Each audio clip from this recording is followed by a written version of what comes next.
Je me présente donc Jean-Pierre Reynaud. J'ai la chance et l'honneur d'animer en fait la table ronde auquel participeront en fait les différentes personnes que vous voyez sur le tableau. En amont de cette table ronde, et pendant qu'on remet un petit peu les tables pour pouvoir vous accueillir, je voulais vous remercier aussi de votre présence parce que ce genre de conférence n'aurait pas pu avoir lieu. Moi, je m'occupe d'un fonds d'investissement sur le carbone depuis 15 ans aujourd'hui. Et je n'aurais jamais pensé qu'il y aurait tant de monde dans une salle pour s'occuper de ce genre de projet. Donc bravo, ça veut dire une chose, c'est qu'au-delà, je dirais, de toutes les problématiques qui viennent de vous être exposées, il y a des gens qui bougent, il y a des entreprises qui bougent, il y a des agriculteurs qui bougent, il y a des méthodologies qui bougent. Et donc, j'ai la chance de pouvoir participer à un certain nombre de ces initiatives. Et autant vous dire que malgré ces difficultés, aujourd'hui, il y a effectivement des actions qui se mènent, que ce soit Grand Est, là, celle que on voit aujourd'hui, mais il y en a dans les Hauts-de-France, il y en a en Bretagne. Il y en a. Et avant de commencer cette table ronde, je voudrais vous faire part en fait de ce que je ressens par rapport à ces dynamiques naissantes qui sont aujourd'hui, qui commencent à arriver, et pour lequel je souhaitais qu'on débatte avec les personnes qui viendront, sur le fait qu'en fait, d'un côté, vous avez les entreprises. Alors moi, je viens d'une grande entreprise en plus, et des entreprises qui doivent se questionner aujourd'hui sur la stratégie carbone qu'elles doivent mettre en œuvre. Et plus largement que ça, quelle est la stratégie climatique qu'elles doivent mettre en œuvre? On vient de recevoir le rapport du GIEC. Vous savez qu'aujourd'hui, c'est catastrophique. Enfin, les réponses, c'est peut-être pas forcément des réponses d'anticipation, mais c'est peut-être aussi des réponses d'adaptation. Donc les entreprises aujourd'hui, elles doivent faire un choix sur cette logique-là. Est-ce que j'investis sur l'adaptation ou est-ce que j'investis sur la neutralité? Le choix est compliqué. Non seulement il est compliqué, mais il est nécessaire de faire les deux. Donc je pense qu'aujourd'hui, un certain nombre d'entreprises doivent avoir ce questionnement sur le fait de se dire, est-ce que je vais financer plutôt de la recomposition des réserves en eau sur les cultures ou est-ce que je vais m'engager sur la réalisation de mon plan de neutralité? Je pense que ça, par rapport aux entreprises, c'est un vrai enjeu.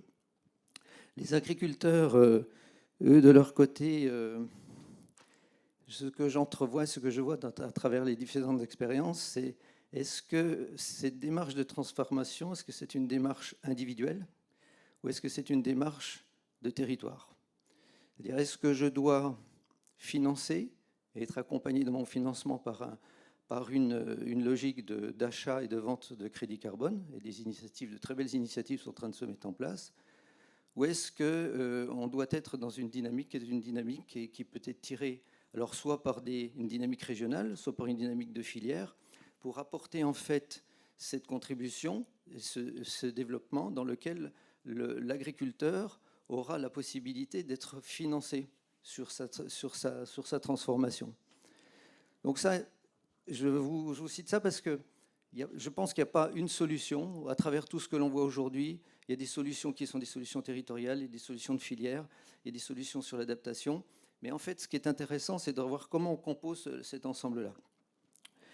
Et au-delà de ces problématiques propres à l'entreprise et aux agriculteurs, il y a deux éléments que je voulais partager avec vous avant qu'on démarre ce débat.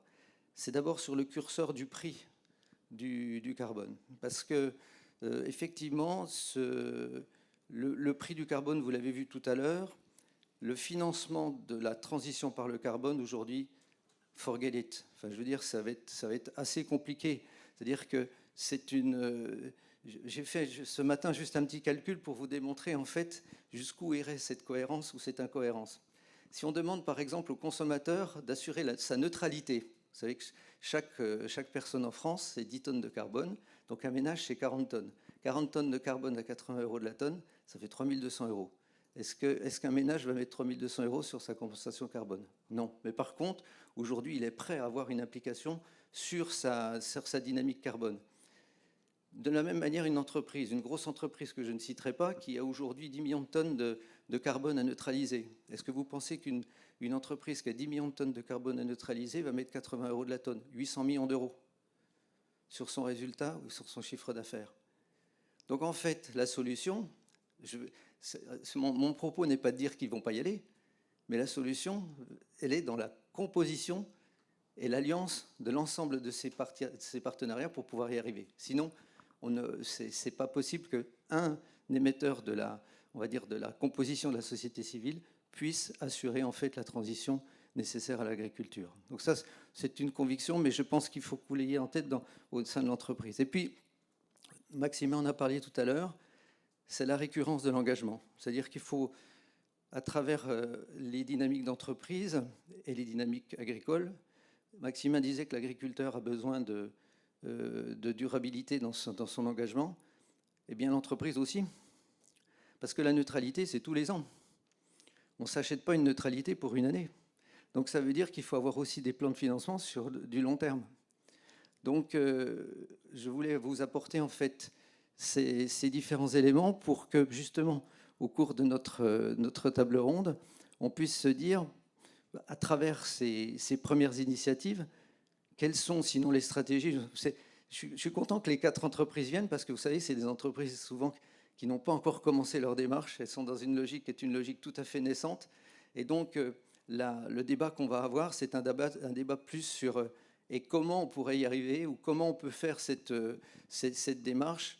Et plutôt qu'aujourd'hui, on a réussi à faire ça. Mais à travers les différentes initiatives que je vous ai citées, on voit bien que la solution n'est pas une solution, mais c'est une composition en fait, c'est-à-dire des stratégies d'alliance à la fois pour le financement et puis aussi des stratégies d'alliance sur le territoire ou sur les filières. Donc là, ce qui va nous intéresser, c'est de voir un petit peu quels sont l'état des réflexions de chacune de ces entreprises.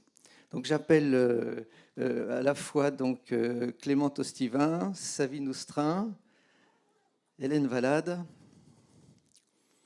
et puis Agnès Dantonnet. Alors peut-être vous présenter en quelques mots déjà avant que je vous pose la première question. Pour savoir d'abord qui s'occupe de ces démarches dans les entreprises, parce que c'est quand même intéressant aussi de savoir ça. Hein? On parle des millions d'euros et souvent les CEO, les CFO ne sont même pas présents dans la démarche. Qui commence, mesdames? Madame Valade, vous présentez en quelques... Bonjour à toutes et à tous. Oui, je suis Hélène Valade. Je dirige le département environnement du groupe LVMH. Je suis par ailleurs présidente de l'ORS, l'Observatoire de la RSE, qui regroupe une centaine d'entreprises. Voilà, et je suis très impatiente de débattre de tous ces sujets qui sont au cœur de la transformation de LVMH aujourd'hui. Je vous expliquerai d'ailleurs ce lien, peut-être un peu plus indirect que pour d'autres entreprises, entre le luxe et l'agriculture. Bonjour à tous et toutes. Donc, Savine Oustrin, moi j'ai en charge la recherche et innovation de Vivescia Agriculture. Et donc, j'anime une équipe de 22 agronomes et très rapidement vous présenter Vivescia, qui est un groupe coopératif agricole et agroalimentaire du nord-est de la France. Nous appartenons à 10 000 agriculteurs et la ferme Vivescia représente à peu près 1 million d'hectares et nous produisons 3,3 millions de tonnes de céréales. Donc, ancrage dans le nord-est avec le siège à Reims. Et nous sommes partenaires et membres bienfaiteurs de TerraSolis depuis 2015. Donc, TerraSolis, un des partenaires du projet Carbon Sync. Et donc, évidemment, pour Vivescia, l'enjeu carbone est au cœur de sa stratégie pour accompagner les agriculteurs. Bonjour à tous, donc, je suis Clément Ostivin. Je suis en charge du développement durable et de la RSE pour le groupe Avril. Donc, juste peut-être un mot sur Avril, donc l'acteur industriel et financier des filières huiles et protéines en France. Donc, on opère dans les secteurs de l'alimentation humaine, la nutrition animale, les énergies renouvelables et l'oléochimie. Et donc, moi, je suis en charge de la réalisation des bilans carbone et de la stratégie climat-carbone d'Avril depuis maintenant 2-3 ans. On a projet de déposer une trajectoire SBTI cette année Cette réflexion, elle s'inscrit dans le cadre de notre raison d'être, servir la Terre, que l'on a dévoilé l'année dernière. Et parmi les grands engagements adossés à cette raison d'être, il y en a un sur le volet climat et les réductions d'émissions de gaz à effet de serre. Bonjour, Agnès Dantonnet de la société Cronenbourg. Donc, je suis en charge des affaires publiques et du développement durable. Donc, également un mot sur Cronenbourg que certainement beaucoup d'entre vous connaissent. Donc, Cronenbourg est une société alsacienne. Nous avons une brasserie unique qui est située à Obernai, en Alsace. Et une bière, c'est quoi? C'est de l'eau, du houblon, du malt. Donc, forcément, notre activité est étroitement liée à l'amont agricole. Donc, on reviendra, je pense, dans le cadre de la table ronde sur les différentes problématiques auxquelles on est confronté. Et comme vous le verrez, nous, on n'est pas tellement dans une logique aujourd'hui d'être on n'est pas encore sur la question du crédit, on est plus sur la question des pratiques agricoles et comment on peut jouer un rôle pour justement faire évoluer les pratiques. J'ai tendance à vouloir vous poser 3 questions. Je vais commencer par Madame Valade, parce que je crois que Madame Valade a une contrainte. Donc,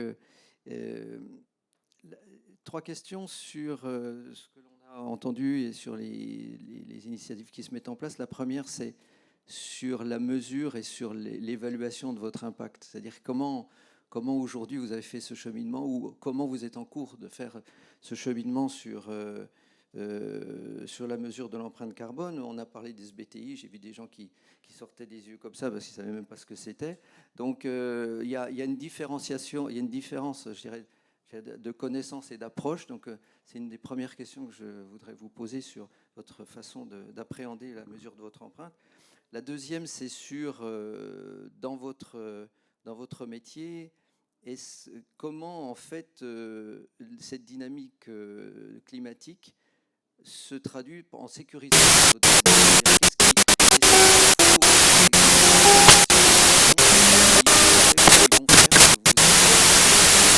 sur la main. Et puis, parce qu'il y a aussi, alors ça c'est plutôt les acheteurs et les gens des opérations qui parlent, et puis les marketeurs ont certainement une volonté de valoriser. Donc la troisième question serait plus autour de c'est quoi les champs de la valorisation de la partie climatique sur laquelle vous êtes en train de travailler. Alors, merci de vos questions. Je vais y répondre dans le désordre probablement, mais je vais y répondre. C'est pas grave. Alors, LVMH, d'abord, c'est un peu contre-intuitif en fait de faire un lien entre l'agriculture et le luxe. Et en réalité, l'interdépendance, elle est absolument totale. C'est-à-dire que LVMH, comme vous le savez ou pas d'ailleurs, c'est derrière le secteur des parfums et cosmétiques, de la mode, de la maroquinerie, des vins et spiritueux, des bijoux, des montres et de la joaillerie. Et l'ensemble de ces secteurs d'activité ont un lien d'interdépendance totale avec la nature et avec l'agriculture. Il n'y a pas de champagne sans raisin. Il n'y a pas de jolies robes sans de l'élevage de la soie. Il n'y a pas de parfum, pas de cosmétiques sans culture végétale. Et mon premier job, moi je suis chez LVMH depuis 2 ans, je dirigeais le développement durable de Suez avant. Mon premier job, ça a été d'installer, et je suis d'une modestie totale par rapport à tout ça, la sensibilisation à ce lien. Voilà. LVMH égale un groupe d'agriculteurs et d'éleveurs. Quand j'ai dit ça à mon patron, qui est Antoine Arnaud, il m'a regardé avec des yeux très interrogateurs, bon, dans un premier temps. Et ensuite, cette idée toute simple, elle s'est complètement ancrée dans l'état d'esprit de LVMH par rapport à ces sujets. Et ça m'a permis, pour répondre à votre question, de construire une stratégie environnementale assez ambitieuse, mais dont le premier axe n'est pas le carbone, dont le premier axe est la biodiversité, c'est-à-dire au fond comment protéger cette biodiversité, comment rendre à la nature ce qu'on lui prend, ce qu'on lui emprunte pour fabriquer nos produits. C'est ça qui est vraiment notre driver. Et du coup, puisque nous sommes un groupe qui agissons beaucoup, ce qui nous a paru le plus important était de passer à l'acte d'autres pratiques agricoles. Alors là aussi, je reste très modeste parce que je ne suis pas agricultrice moi-même. J'en rencontre énormément en ce moment et je suis là ici ce matin pour aussi témoigner de tout cela et pour parler avec vous. Même si je ne pourrais pas le faire tout à l'heure, j'espère que les échanges se continueront après, parce qu'il faut qu'on apprenne, et je rejoins une conclusion que vous avez faite tout à l'heure, tout ça doit être ouvert, et toutes les connaissances que nous accumulons en ce moment, on va les partager. Donc on s'est lancé dans des pratiques très très différentes avec nos partenaires, agriculteurs et éleveurs, en commençant par les vins et spiritueux, c'est-à-dire on est en train de changer la culture des vignobles. Hein, vous voyez les vignobles qui sont à perte de vue dans les paysages français, qui sont les témoins d'une culture totalement monoculture qui a appauvri, asséché les sols. Comment peut-on transformer cette monoculture, au fond, en pluriculture, c'est-à-dire en reboisant et puis en cultivant autre chose dans les vignes. Voilà, donc ce sont des transformations en effet assez radicales en France, à l'international aussi, que nous faisons en accompagnant nos fournisseurs. Et donc c'est bien comme ça que l'on tombe assez rapidement sur la question en effet du financement de cette transition. Et puis c'est un financement qui va loin, parce que l'agriculture, que ce soit en France ou dans d'autres pays, elle a du mal à trouver à qui transmettre les exploitations. Elle n'est pas dans un état absolument extraordinaire. En même temps, elle a une vivacité merveilleuse. Elle a plein de choses à nous apprendre. Donc comment peut-on, de concert, en partenariat, travailler à faire évoluer les choses et à trouver en effet des rémunérations, des sources de revenus supplémentaires, d'où cette fameuse question que vous avez posée et que vous mettez au centre, de faire un lien entre émissions de CO2 évitées ou réduites et puis prix, monétisation de cela pour rémunérer les agriculteurs. C'est ça qui nous anime au fond, c'est comment peut-on, grâce à cette transformation, apporter des compléments de revenus aux agriculteurs. Et là, on s'est en effet lancé dans des expérimentations. Alors, pas dans le Grand Est, je suis désolée, moi je découvre votre univers et tant mieux, mais on est plutôt un peu à l'ouest, nous, donc on a des partenariats notamment avec Carbone Agri, qui nous permet de, via en effet le label bas carbone, de faire évoluer un certain nombre de pratiques agricoles tout en donnant un prix au carbone dans un certain nombre d'exploitations. On ne le fait pas automatiquement dans notre chaîne de valeur en tant que telle, mais dans des exploitations qui sont proches de nos ateliers de couture, par exemple, et on rejoint là une logique très territoriale, puisque LVMH produit énormément en France, exporte à l'international, mais certaines matières premières ne sont pas en France. Pour autant, il nous semble, au regard du fait qu'on est vraiment un groupe français, que cet ancrage dans les territoires était important. Donc c'est plutôt ça notre logique pour aller chercher des projets. Voilà, ça c'est mon premier point et ma première réponse. Et donc, elle embarque toute LVMH et toutes ces maisons, cette stratégie, puisque elle est inscrite dans des objectifs qui ont été pris, qui sont assez ambitieux, qui sont présentés en conseil d'administration, qui sont présentés devant des assemblées générales, dont on rend compte tous les ans.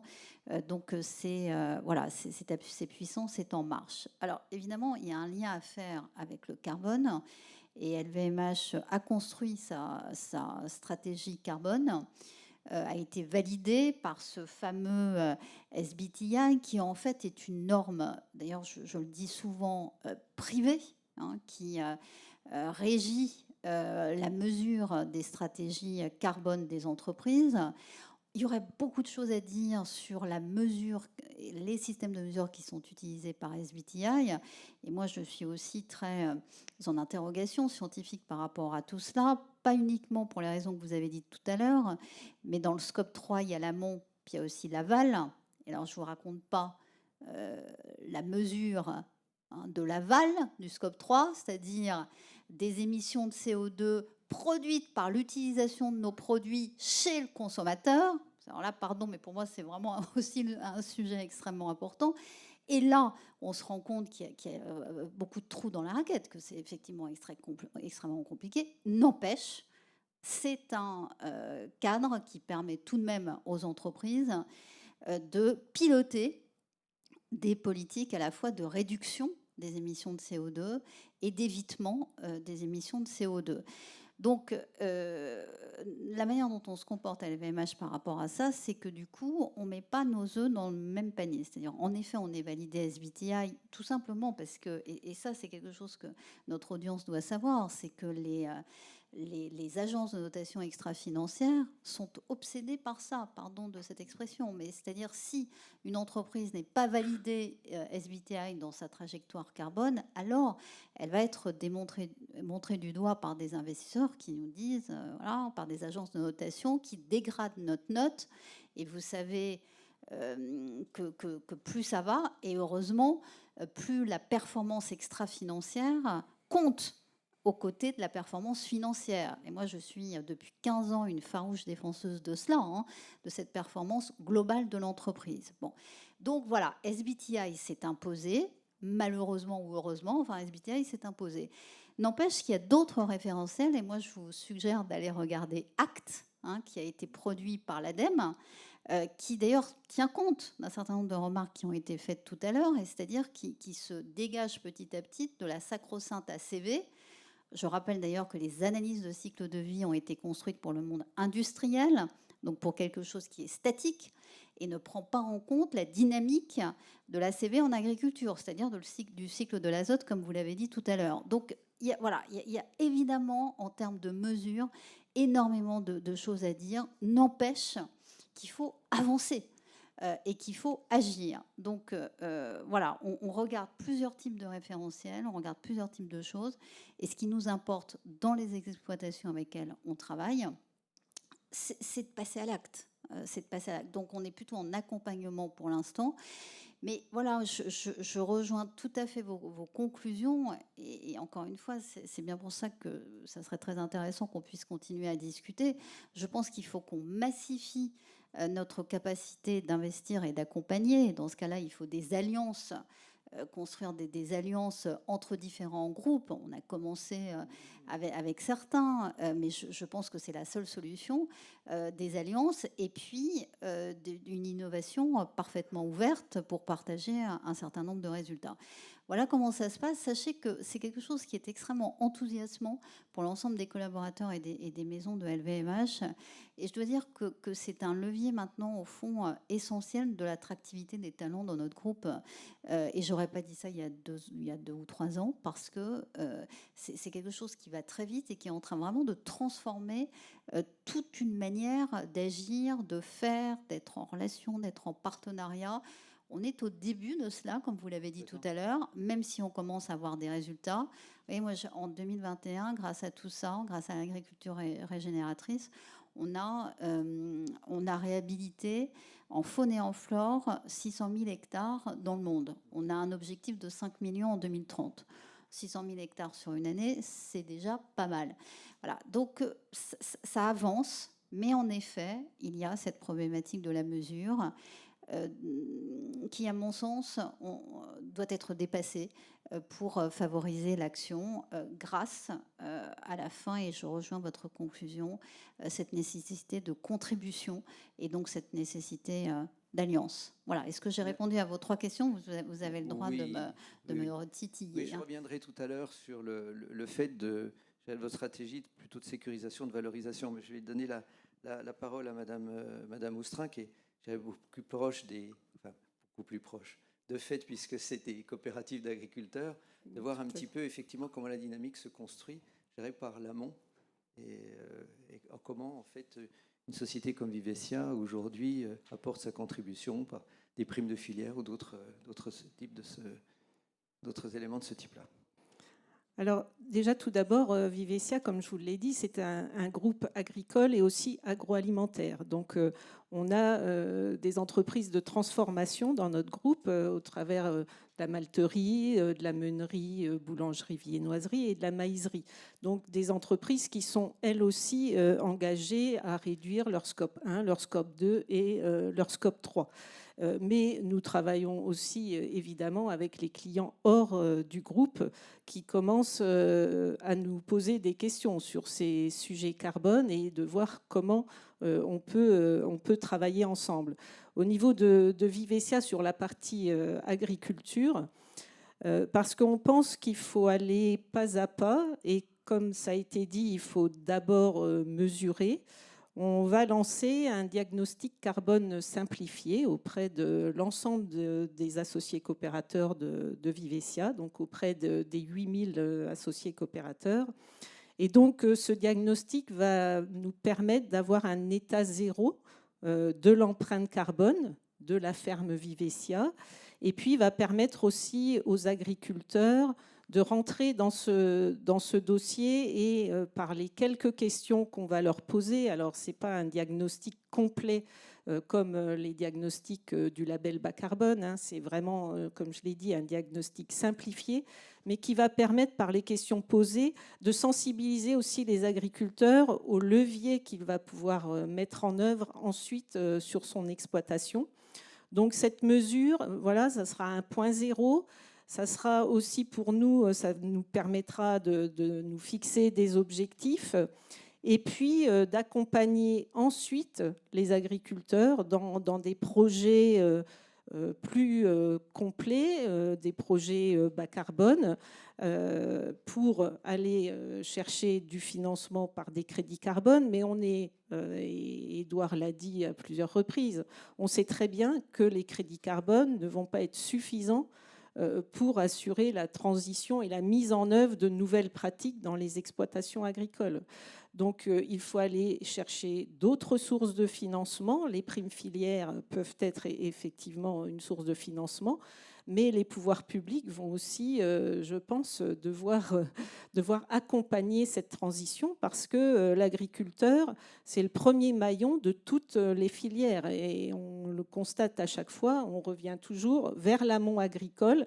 Et l'agriculteur, quand il se retourne derrière lui, il n'a personne, hein, lui, pour l'aider à réduire son scope 3. Donc, on a tous une mission d'accompagnement. Donc, on pense que ça passe par beaucoup de pédagogie. Encore une fois, il ne faut pas vendre de rêve aux agriculteurs parce que certains veulent laisser croire que voilà, il va avoir énormément de financement. Il y a des coûts, encore une fois. Les leviers ou les nouvelles pratiques ne sont pas simples. On est au quotidien auprès des agriculteurs. Hein. On anime des clubs. On a un club, par exemple, sur l'agriculture de conservation. On voit bien que ce n'est pas simple de mettre en place les leviers, que souvent ça représente une prise de risque supplémentaire pour l'agriculteur et qu'il n'est pas sûr de la réussite en plus. Hein. Un exemple très concret, quand on met en place des couverts avec des mélanges avec des légumineuses, un été très sec, les légumineuses ne poussent pas, donc ne font pas l'effet escompté. On a dépensé parfois 60 € de l'hectare et on n'aura pas au bout les crédits carbone que ça pourrait générer. Donc voilà, il faut prendre en compte tout ça. Donc on est en pleine réflexion actuellement, comme vous l'avez dit. Je pense que tout le monde se pose beaucoup de questions, souhaite avancer. Nous, on avance pas à pas, on fait beaucoup de pédagogie, on a organisé des réunions avec les agriculteurs, des webinaires pour les sensibiliser. Depuis un an, on se rend compte qu'ils ont de plus en plus conscience qu'ils peuvent participer à cet enjeu parce qu'on leur dit aussi qu'ils peuvent réduire les émissions de gaz à effet de serre et puis ils ont aussi un formidable puits de carbone qui est le sol, même si, comme ça a été dit tout à l'heure, ce n'est pas évident. Hein, quand on met des mesures de réduction d'émissions, parfois ça a un impact sur le déstockage, enfin, où ça entraîne un déstockage. Donc tout ça n'est pas simple. Mais malgré tout, l'agriculture a un formidable puits de carbone. Et donc, les agriculteurs ont vraiment un rôle à jouer et il faut qu'on les aide à jouer ce rôle-là. Est-ce que vous pouvez nous parler de la prime que vous avez mise en place ? Est-ce que c'est quelque chose qui... Alors, pour l'instant, nous n'avons pas mis en place, de prime. D'accord. Non, ok. non. Ok, Non, non. j'ai cru, Ah j'ai non. cru. Excusez-moi. On est comme tout le monde, en fait. On est en D'accord. réflexion. Oui. Par contre, c'est vrai qu'on est bien conscient que l'idéal, ça serait de pouvoir financer par plusieurs biais. Et le fait de toujours dire, bah oui, mais du coup, le même crédit carbone peut être utilisé 2 fois. Pour nous, c'est trouver des sources de financement pour le même crédit carbone. C'est pas une valorisation supplémentaire, en fait. Donc voilà, mais non, pour l'instant, nous n'avons pas, mais nous y réfléchissons évidemment, et on a des initiatives en cours, donc pour essayer de trouver la meilleure prime filière possible. D'accord. Voilà. Alors le groupe Avril, je repose mes 3 questions à la fois sur votre évaluation et de savoir comment vous envisagez en fait votre stratégie carbone à travers la mesure et à travers l'identification de votre impact, et puis stratégie de sécurisation, stratégie de valorisation. Qu'est-ce que... Disons que c'était très intéressant les présentations ce matin, parce que ça m'a fait réaliser à quel point on pouvait regarder le sujet vraiment selon différents angles, différentes perspectives. Quand on est dans une approche de bilan carbone à l'échelle d'un groupe, dans une vision un peu institutionnelle comme ça, le problème en fait c'est de gérer un bilan carbone qui est faux fondamentalement. Nous ça fait 3 ans qu'on travaille dessus, je sais qu'il est faux le bilan carbone d'une année sur l'autre. Là il y a eu, nous il fait à peu près 9,2 millions de tonnes, mais l'année d'avant c'était 9,7. Les 500 000, les 0,5 millions de tonnes, c'est pas des améliorations physiques, ça traduit rien en termes de réalité, c'est juste de la méthodologie, on a affiné certains calculs, etc. Et il faut gérer en fait cette incertitude. Et quand je vois les débats méthodologiques très pointus qu'il y avait ce matin sur à l'échelle de la parcelle, de la rotation, etc. Et moi, avec mon 9,2 plus ou moins 0,5 millions de tonnes, je me dis on n'est pas dans la même sphère, la même manière d'appréhender les choses. Moi, en fait, je veux un bilan carbone qui soit pas trop faux et opérant pour se mettre en action dans le groupe. Ce que je dis à la direction générale, au COMEX, c'est bon, ça fait à peu près 9,2 millions de tonnes. Il y a de l'incertitude partout. On citait l'exemple de l'usage des produits vendus. Il faut savoir, on a beaucoup parlé d'amont agricole, mais en fait, l'usage des produits vendus compte dans le bilan. Donc, vous faites cuire de l'huile dans une poêle, vous utilisez un produit d'hygiène, on en a au sein du groupe via le Surcristal, bref. Donc, vous utilisez de l'eau chaude pour une douche, pour un produit d'hygiène, ça compte dans le bilan. Et tout ça, c'est des énormes incertitudes. Pour en revenir à la partie Scope 3, alors effectivement, nous, notre Scope 3, c'est 96% des émissions, dont un énorme volet sur l'amont agricole. Ça, c'est clair. Donc, ça, ces grands messages-là, ils peuvent être posés. Mais après, quand on va dans le détail, effectivement, de choix de facteurs d'émission, se pose la question de la représentativité. On utilise des graines françaises, mais pas que. Donc, quid des facteurs d'émission pour les graines qui viennent de différents pays et dont la fiabilité des données d'ACV sont variables, les méthodologies peuvent être différentes. Donc moi, mon sujet, c'est d'avoir un bilan qui tienne la route, qui permette de se focaliser sur des grands messages pour ensuite mettre en action en interne. Mais j'en suis vraiment pas à ce stade sur la finesse des calculs et des détails de choix méthodologiques très pointus. Le faut-il Je pense effectivement pas forcément à ce stade. Il faut avancer à la fois sur affiner sa... En fait, il faut avancer sur 3 choses en même temps quand on mesure. C'est affiner ses règles méthodologiques pour l'instant T, activer dès à présent des actions de réduction, et aussi affiner une projection. C'est-à-dire, nous, chaque année, on essaye de mesurer le bilan carbone de l'année écoulée, bien entendu, mais aussi d'affiner une projection à horizon 2030. Et par rapport à ça, sur le volet Scope 1-2, qui représente du coup que 3-4% de nos émissions, mais c'est quand même un levier essentiel sur lequel il faut agir, ce sont les consommations d'énergie d'avril, ça, on arrive à peu près à le faire. Sur la partie Scope 3, il présente déjà tellement d'incertitudes sur la photo à l'instant, à l'année N-1, qu'on est simplement dans les prémices de qu'est-ce que pourrait être notre Scope 3 à l'horizon 2030. Donc simplement, ma première remarque, c'est que on manipule des chiffres et des ordres de grandeur quand on est dans un bilan carbone groupe qui sont très différents des réflexions très pointues et méthodologiques à l'échelle d'une exploitation ou de sa rotation. On doit intégrer les matières premières, bien évidemment, mais il y a quand même un gros morceau qui est lié au fret, à la logistique, toutes les matières que l'on déplace. Et puis le volet consommation d'énergie dont on ne peut jamais faire l'économie. Juste une remarque par rapport à SBTI, et je rejoins assez ce que disait Madame Valade, c'est-à-dire que si toutes les entreprises s'engagent dans cette démarche, c'est qu'elle est devenue relativement incontournable. À l'échelle mondiale, il y a 2000 entreprises engagées, 1000 qui ont déjà des trajectoires validées. Et effectivement, il y a des attentes fortes de parties prenantes externes, pas forcément le monde agricole, mais les ONG, les agences d'évaluation externe, mais aussi les banques, qui, si vous êtes aujourd'hui dans une démarche SBTI, ça peut vous amener des financements, ce qu'on dit Sustainability Linked Loan, donc en fait des conditions de financement bonifiées, de l'argent qui coûte moins cher si vous pouvez démontrer d'une bonne qualité de trajectoire carbone, et donc il faut qu'elle soit tamponnée, reconnue par ce dispositif. Donc c'est vrai que ça contraint un peu les entreprises à aller dans cette démarche. Quand nous, on a réfléchi à la mise en place d'une démarche carbone, ça me semblait relativement incontournable qu'elle soit SBTI. Donc on n'en est qu'au début du processus, c'est-à-dire qu'on s'est engagé à s'engager, si je puis dire. On a déposé la lettre et après on a 2 ans pour construire la trajectoire. Sur le volet scope 1-2, elle est à peu près débroussaillée, et sur le scope 3, il reste beaucoup à faire pour savoir comment on va décarboner notre scope 3. Alors évidemment, l'avantage, c'est que quand on est un acteur agro-industriel, on peut se décarboner directement dans son amont agricole. En démarrant, c'est vrai, plutôt à ce stade des démarches de filière.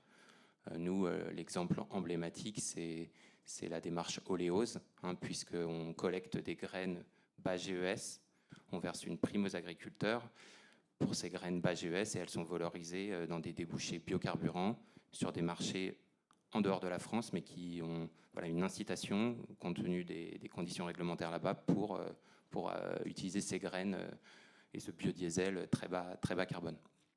Donc c'est vrai que ce qui permet là d'activer des réductions sur le scope 3 au sein d'Avril aujourd'hui, c'est plutôt l'approche filière que l'utilisation de crédit, qui reste une option, qui n'est pas fermée à ce stade, mais qu'on n'a pas encore mise en place. Voilà. Bien, Agnès, alors il s'avère que je connais bien l'entreprise parce que j'y ai vécu pendant quelques années, et c'est les brasseurs, en fait, avant même le protocole de Kyoto, ils ne savaient pas ce que c'était que Scope 1 et Scope 2, et pour autant ils avaient des enjeux sur leur dynamique environnementale qui était déjà certaine, et l'implication sur les filières. Je me rappelle des enjeux déjà sur d'abord la dynamique de Malte, la dynamique des houblons. Et Agnès, j'ai envie de te demander aujourd'hui, mais and so what? Et maintenant, on en est où? Qu'est-ce qu'on fait? Du coup, c'est très intéressant parfois aussi d'intervenir en dernier. Ça permet du coup de nourrir et d'enrichir ce qu'on allait dire au départ. Je ne vais pas m'étendre, moi, sur SBTI. Cette méthodologie, elle est utilisée par le groupe Carlsberg. Nous sommes filiale d'un groupe danois, qui est le groupe Carlsberg. Pour moi, quand on est filiale, ce qui est important, c'est de connaître ses impacts. Donc, clairement, ça nous permet de savoir que nous, le plus gros poste, ce n'est pas l'amont agricole, c'est le poste emballage. L'agriculture arrive en 2e position, mais le ratio est très... L'agriculture, c'est 17% de nos émissions de gaz à effet de serre, lorsque l'emballage compte pour 60% et le transport autour de 14%. Ce qui est important, c'est de connaître les grands, je dirais, le grand découpage de son impact pour savoir comment agir et comment réduire au maximum et avoir finalement une démarche aussi vertueuse que possible. Donc ce qui nous intéresse là, c'est plus la partie amont agricole. En fait, je pense que ce qui est là dans nos industries, dans nos entreprises, comme tu le disais, je pense que en tout cas pour la brasserie, il y a toujours eu un souci dans l'activité de production. D'abord de ne pas jeter, je pense que les logiques de zéro déchet ont toujours existé, et par ailleurs d'essayer de créer de l'énergie propre avant même, si je prends notre cas, de transformer des boues issus de la station d'épuration pour en faire du biogaz. Et ça, c'était bien avant que tous ces sujets n'apparaissent. Sur le plan de l'amont agricole, l'approche aujourd'hui qu'on a, on s'inscrit, je pense, dans une démarche de filière avec tout ce que ça comporte comme difficulté, parce que si on prend nos deux cultures clés que sont le houblon et l'orge, on est sur deux cultures qui sont très très différentes, très spécifiques. Juste pour vous donner un ordre d'idée, le houblon, c'est quand vous commencez à planter du houblon, les premiers rendements arrivent au bout de 3 ans. Et sont des plantes pérennes. Et en gros, quand vous êtes engagé sur une variété, ça dure à peu près 15 ans. Donc, sachant qu'auparavant, pour trouver de nouvelles variétés, il a fallu entre 7 et 10 ans de recherche. Donc forcément, on est dans un temps extrêmement long. Et quand vous arrivez devant des houblonniers en leur disant qu'on va les accompagner pour modifier leurs pratiques, c'est pas évident. Donc, on a commencé en fait par un projet très expérimental mené par la Fondation Cronenbourg qui visait à initier vraiment une dynamique de territoire. Il se trouve que 95% de la production française de houblon est en Alsace et qu'en plus ça repose sur peu de personnes puisqu'il y a à peu près 48 houblonniers en Alsace. Donc on se disait, petite filière, on va réussir en tout cas on joue un peu un rôle de catalyseur. Et c'est là on s'est rendu compte à quel point en fait le sujet est compliqué parce que certes, et on parle des coûts et la question qui vient tout de suite c'est oui mais quid des rendements, parce que vous avez des agriculteurs qui contractuellement ont des engagements et vous leur demandez en même temps de pouvoir respecter leurs engagements tout en opérant une transition sans véritablement savoir quid des rendements et de leur capacité aussi à honorer les engagements qu'ils ont pris. Donc du coup, on a commencé de façon très modeste avec 7 houblonniers sur des petites parcelles. Et ce qu'on cherche, c'est en fait à accompagner des pratiques agroécologiques et du coup à expérimenter. Et pourquoi l'agroécologie? Parce que c'est un peu ce que vous disiez. Nous, l'approche qu'on a, c'est pas que non plus le carbone, il y a aussi la question de l'eau, la question de la biodiversité. Et plus globalement, nous, on se dit, si demain, l'impact du réchauffement climatique, c'est que potentiellement, il y aura peut-être plus assez d'eau pour faire pousser du houblon. Et pareil pour l'orge de brasserie. Donc en fait, je pense que la logique première, c'est aussi la pérennité, notre capacité à continuer à avoir des ingrédients qui nous permettront de continuer à faire notre métier. Et à partir de là, c'est quand même des changements de modèle qu'il faut opérer. Et pas uniquement de se dire à un instant T, on baisse. C'est finalement comment on fait autrement.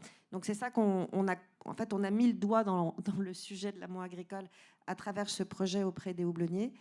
Et maintenant, on essaye de passer à l'échelle supérieure aussi, et notamment sur l'orge de brasserie, parce que le houblon, en termes de quantité d'ingrédients dans une bière, c'est très très faible. Donc la matière première qui est la plus conséquente, c'est bien le malt. Donc, et nous, c'est essentiellement du malt qui est fait à partir d'orge.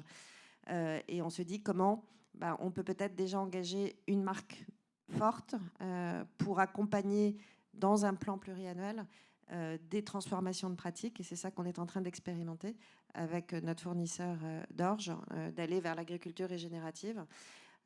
Et en fait, ce qu'on a pour le moment, le schéma autour duquel on est, et en tout cas nous, c'est la demande qu'on a eue, c'est qu'on veut s'inscrire dans un modèle où, on est prêt à payer plus cher, parce qu'on sait bien qu'il y a une partie qui doit revenir à l'agriculteur, et d'autre part, et du coup la question des contrats elle est essentielle, et aussi la visibilité qu'on donne, parce que tout ça a un coût, et donc l'objectif c'est de de démarrer avec un montant de matières premières issues de ce type d'agriculture, et puis ensuite d'aller progressivement de plus en plus loin, et avec peut-être demain la capacité à engager l'ensemble de notre portefeuille de marques avec des ingrédients issus de ces pratiques-là.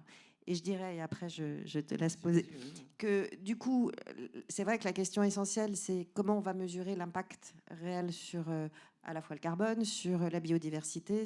Et là, c'est quand même, en fait, il n'y a pas de standard aujourd'hui. Donc on sent qu'il y a des expérimentations qui se font. Ce qui me semble clé, c'est qu'à un moment donné, les mêmes méthodes soient utilisées à peu près pour tout le monde, parce que sinon on va mélanger des choux et des carottes. Et c'est là où je pense que dans un souci de collaboration, là on est clairement sur du non compétitif absolu. Ce qu'il faudrait, c'est mettre des ressources en commun pour que les référentiels qui permettent de dire oui, on stocke du carbone, oui, on réduit des émissions, oui, soient à peu près les mêmes, parce que sinon c'est des usines à gaz et qui permettront pas, je pense, en plus de ça, de véritablement mesurer l'impact qu'on peut avoir. Donc ça, c'est vraiment un élément qui nous semble fondamental, et on est un peu à poil quand même là-dessus. Oui, c'est ce que j'ai vu, absolument, oui. absolument. Agnès, tu parles d'alliance, je vais rebondir là-dessus, et vous vous demander de répondre à une question avant de donner la parole à la salle. J'ai envie de vous questionner tous les quatre sur un sujet. Édouard a montré tout à l'heure, en fait, la logique de déploiement en fait, de la transformation agricole est une transformation systémique. C'est-à-dire qu'on ne peut pas considérer une ferme comme un producteur d'orge ou comme un producteur d'œufs, c'est-à-dire qu'il a lui-même un certain nombre de différents... Donc la démarche sera forcément une démarche sur l'ensemble de la ferme. Alors que vous avez une démarche qui est souvent sur un produit ou un type de produit, à part quelques filières comme le houblon où c'est très spécifique. Donc j'ai envie de vous poser la question, même si aujourd'hui vous n'avez pas forcément la réponse, mais ça serait quoi l'attitude d'alliance qui permettrait effectivement d'accompagner cette logique systémique de la ferme? Madame Valade. Pour les entreprises, hein, de la part des entreprises. Reformuler votre question. C'est-à-dire comment, prenons un exemple, LVMH aujourd'hui, alors la vigne c'est particulier parce que sur la vigne on fait que du vin, mais sur d'autres non, justement, c'est faux, c'est mais faux. Justement, je suis voilà les présupposés. Exactement, vous avez raison. Non. Eh bien, alors justement, fort de cela, comment aidez-vous un agriculteur qui est à la fois viticulteur et qui a d'autres pratiques, sur lesquelles ces autres pratiques ne concernent pas forcément le business de LVMH? C'est-à-dire, je ne dis pas que vous avez la solution, mais qu'est-ce que vous envisageriez aujourd'hui pour accompagner en fait la démarche qui est une démarche globale de la ferme, un système au regard de votre demande, si j'ose dire, de votre implication, ce qui est souvent plutôt sur une logique de filière. Alors, je vous l'ai dit un peu tout à l'heure, nous on part du territoire, parce que je pense qu'on ne peut pas imposer. C'est pas parce qu'on a besoin d'un produit qu'il faut que justement on favorise la culture en monoculture du produit en question. Donc moi, c'est ce contre quoi on est en train de se positionner. Donc je pense que la bonne maille, c'est la maille territoriale. Et qu'à partir de cette maille territoriale, alors il peut en effet avoir des alliances entre les acteurs de ce territoire, des acteurs de coopératives, de fermes agricoles et d'entreprises qui sont sur le territoire en question ou à proximité. C'est ça la logique qu'on essaye de pousser en ce moment. Donc on est autour notamment des ateliers de couture d'un certain nombre de nos maisons. On en a inauguré encore une cette semaine et on voit bien qu'elle représente des éléments de maillage d'un territoire qui peuvent être le début de la création d'un écosystème avec d'autres types d'acteurs. Alors, de ce point de vue-là, les choses sembleraient possibles. Ça va être ça, ça va être ça notre logique en fait. Ouais. Pour Vivescia, c'est la même question, c'est-à-dire comment on peut travailler sur l'approche systémique de la ferme et apporter sa contribution. Nous, évidemment, on est très favorable à avoir l'approche systémique de l'exploitation. Et on est, nous, sur un territoire, on est sur le quart nord-est, et on est capable d'animer des collectifs d'agriculteurs, puisqu'on a 8000 agriculteurs. Donc, nous, on est tout à fait preneurs de démarches qui permettent de valoriser toutes les filières de l'agriculteur. Parce que c'est vrai qu'on est en plus sur un territoire où certains agriculteurs peuvent avoir plus de 10 espèces différentes sur leur ferme. Donc, si on arrive à valoriser effectivement les efforts fournis par les agriculteurs sur l'ensemble de ces cultures et d'apporter de la valeur ajoutée, ou tout du moins d'indemniser l'agriculteur, évidemment, on peut accompagner, on a les moyens humains aussi pour accompagner sur le territoire. On a des techniciens qui sont sur le territoire qui peuvent accompagner les agriculteurs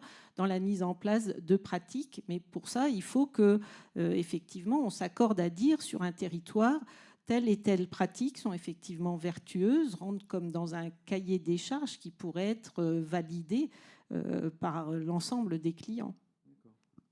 Même question, en y rajoutant une petite question piège sur le fait de se dire, et si une ferme en même temps fournit un concurrent, quel serait le souci?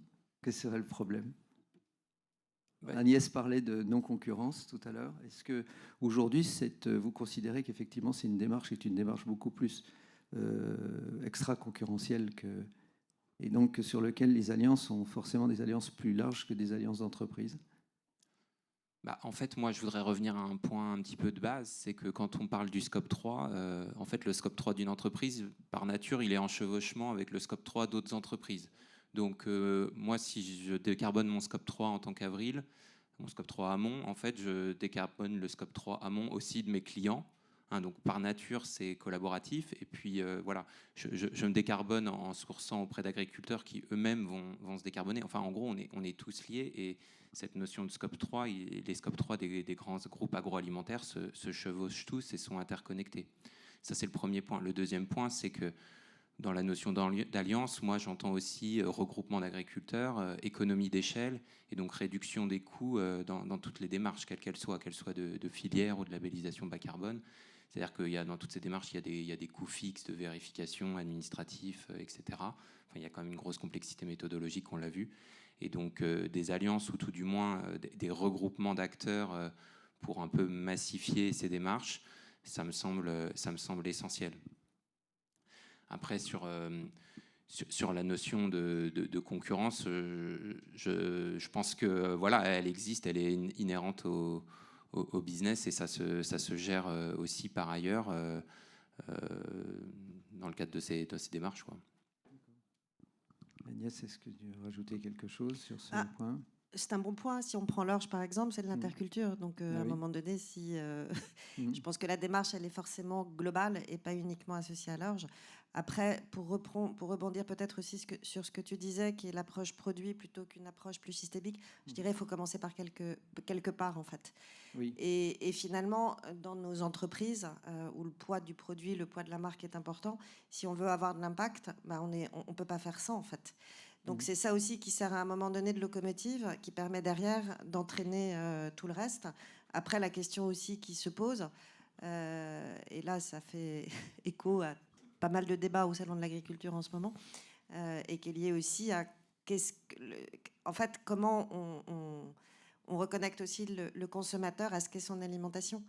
Et à force d'avoir depuis des années considérer que l'alimentation n'avait plus de cours. Enfin, on a déconnecté totalement le prix de ce qu'on achète, de la valeur. Il va falloir aussi que ces enjeux-là, il y ait de l'éducation dessus. Et je pense que là-dessus, il y a une vraie responsabilité collective, parce que sinon, ça ne marchera pas. En fait, de se dire que le but ultime, c'est toujours de payer moins son alimentation, ça ne fonctionne pas. Alors, ce genre de démarche est toujours un peu stressante parce qu'on voudrait en discuter pendant des heures. S'il y avait quelques questions dans la salle ou quelques remarques, on va les prendre. Vous vous présentez, s'il vous plaît. Ouais, bonjour, Emmanuel Audouin, Bureau Veritas. Je rebondis sur la dernière intervention sur le lien avec le consommateur. Dans l'alliance, comment embarquer le consommateur? Alors, petite anecdote, quand on parle du label bas carbone à nos clients, certains disent ça va être un label sur le produit, comme le bio, le label rouge, etc. On explique que ce n'est pas exactement ça, mais la réflexion mérite d'être posée. Donc, comment vous, vis-à-vis de vos consommateurs, vous positionnez avec une potentielle étiquette carbone, avec l'EcoScore qui a été lancé l'année dernière, avec le Planet Score qui est en cours d'expérimentation? Voilà, j'aurais voulu avoir votre point de vue entre ça et tout ce dont on a parlé ce matin, pour permettre aux consommateurs, à défaut de payer 3 200 € par foyer, si j'ai bien retenu le chiffre, de faire des choix sur ces produits. C'est le gros débat aujourd'hui, en tout cas dans les produits du luxe, de travailler sur l'empreinte environnementale du produit. Donc il y a tout un tas de groupes de travail au niveau européen, au niveau français avec l'ADEME, et on retombe sur les questions qu'on a évoquées tout à l'heure, c'est-à-dire un étiquetage qui renseigne sur la performance environnementale, c'est merveilleux, et ça embarque en effet le consommateur dans l'affaire, parce que c'est comme ça qu'il va faire son choix et qui donc va pousser des pratiques vertueuses.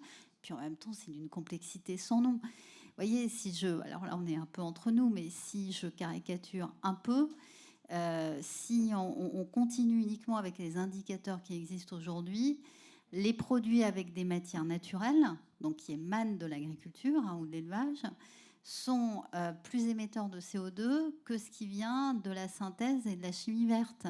Pourquoi ? parce que l'usage n'est pas pris en compte dans les modes de calcul aujourd'hui. Or, les produits du luxe, généralement, c'est assez durable, puis ça ne se retrouve pas en microparticules de plastique dans la mer.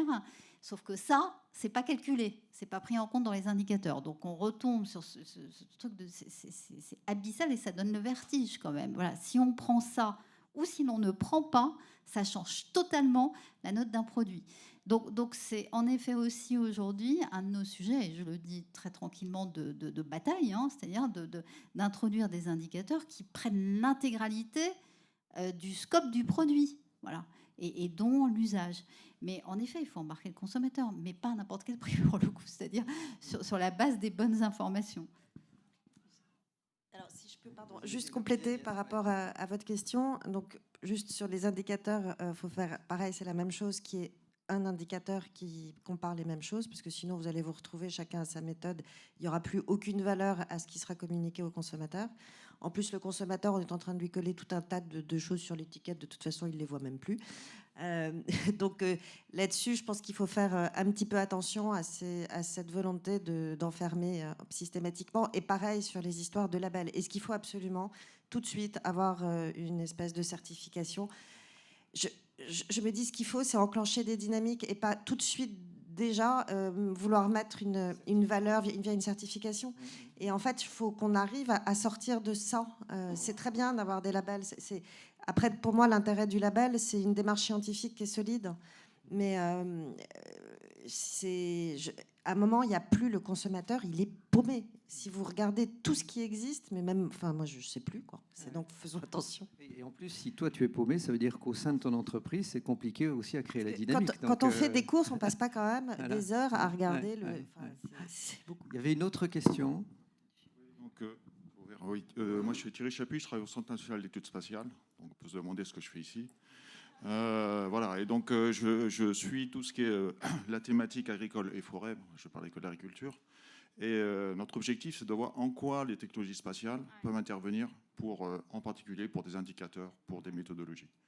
Alors déjà, une première chose, on parle de carbone aujourd'hui, mais le problème, il est beaucoup plus complexe que ça.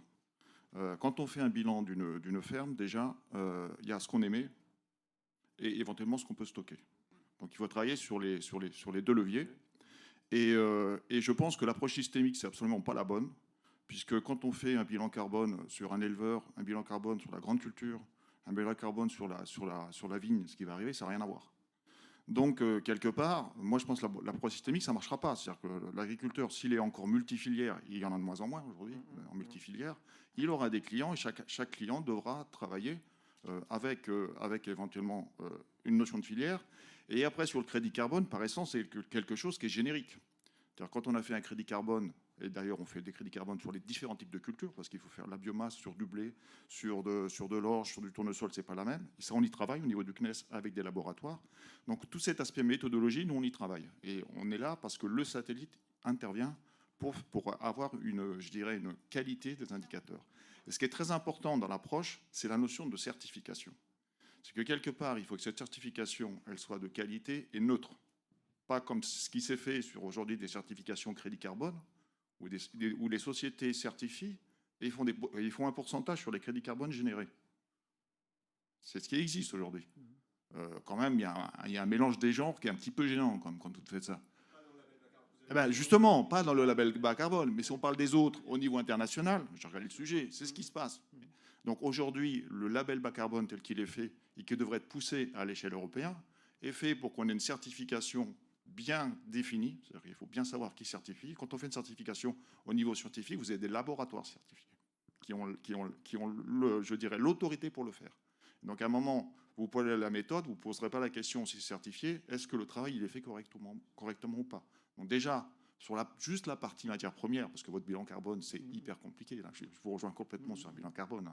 On peut faire un peu ce qu'on veut, mais au moins sur la matière première agricole, aujourd'hui, on est en mesure, à mon avis, de faire des choses qui soient claires. Donc voilà. Donc moi, au niveau spatial, l'observation par satellite, ça permet de faire beaucoup de choses. Et on intervient aujourd'hui, avec des gens d'ailleurs, des startups qui sont ici, pour travailler à la fois sur la méthodologie et puis d'agir aussi au niveau gouvernemental, puisqu'on a aussi des liens avec le ministère de l'Agriculture et de l'Alimentation, pour que là, on ait un référentiel qui soit clair. Et sur l'aspect financement, effectivement, ça va être une multiplicité de financements. Moi, je pense que les crédits carbone, ils vont monter, parce qu'il va y avoir un déséquilibre entre l'offre et la demande. Donc il faut aussi se projeter dans l'avenir, mais ça n'empêche pas que vous pouvez avoir des financements complémentaires par des notions de filière, parce qu'il faut amorcer la pompe. Et c'est là, vous, en tant qu'acteur industriel, vous avez un rôle à jouer. Voilà, c'est tout ce que je voulais dire. Okay. Il y a des... Okay. Ouais. Très bien. Oui. Merci Madame Balade de votre intervention. Juste un point de complément méthodo. Le spatial a beaucoup de choses à jouer en effet dans l'avenir des méthodes. C'est déjà complètement intégré dans le label bas carbone, hein, puisque tout ce qu'on peut avoir par le spatial, à savoir la quantification de la biomasse produite, c'est une entrée possible dans la méthode qui permet d'avoir un surplus de financement. Il y a moins de rabais appliqués par rapport comment dire, à lorsque l'agriculteur dit juste quelle quantité de biomasse il a fait. Et j'invite quand même le CNES autant que possible à se ranger sur le travail qui a déjà été réalisé par Label Bas Carbone, parce qu'il y a tout un tas d'informations. On ne peut pas se couper, par exemple, d'un premier jeu d'analyse de sol si on veut parler de carbone dans le sol. Et voilà, on attend beaucoup du spatial, mais s'il vous plaît, ne réinventez pas la roue, greffez-vous sur ce formidable travail qui a été réalisé. Ok, avec tout l'INRAE, mais je pense que c'est avec eux que vous travaillez. Donc, d'accord. J'ai un point complémentaire sur l'approche systémique. C'est intéressant qu'un homme de l'espace, qui est quand même sur une logique système, ne soit pas pour l'aspect systémique. Simplement, j'entends votre point, mais ce qui ressort de la démarche qu'a présentée Édouard, c'est que la logique du travail du sol est une logique système sur la ferme. C'est-à-dire qu'il y a des logiques de rotation, il y a des logiques qui justifient qu'effectivement, il y a Alors, certaines cultures, voilà, ça dépend. Voilà. Mais il faut qu'on soit très vigilant, effectivement, à la fois pour les entreprises, parce que des entreprises vont être, si on prend le cas des houblonniers, ils sont dans une logique mono. Et puis après, vous avez les grandes cultures sur lesquelles il y a des effets de rotation. Donc voilà. Monsieur. Oui, bonjour. Étienne Duclos de la société Sysfarm. Ma question, c'est sur la méthode générique du label bas carbone. Aujourd'hui, on a des agriculteurs qui sont en avance. Comment on les identifie, comment on peut les rémunérer aussi, et comment on se positionne vis-à-vis du SBTI. Donc une question assez généraliste sur la méthode, la reconnaissance. Alors en effet, la méthode label bas carbone, en application des règles internationales de la finance carbone, valorise par défaut et avant tout des changements de pratiques.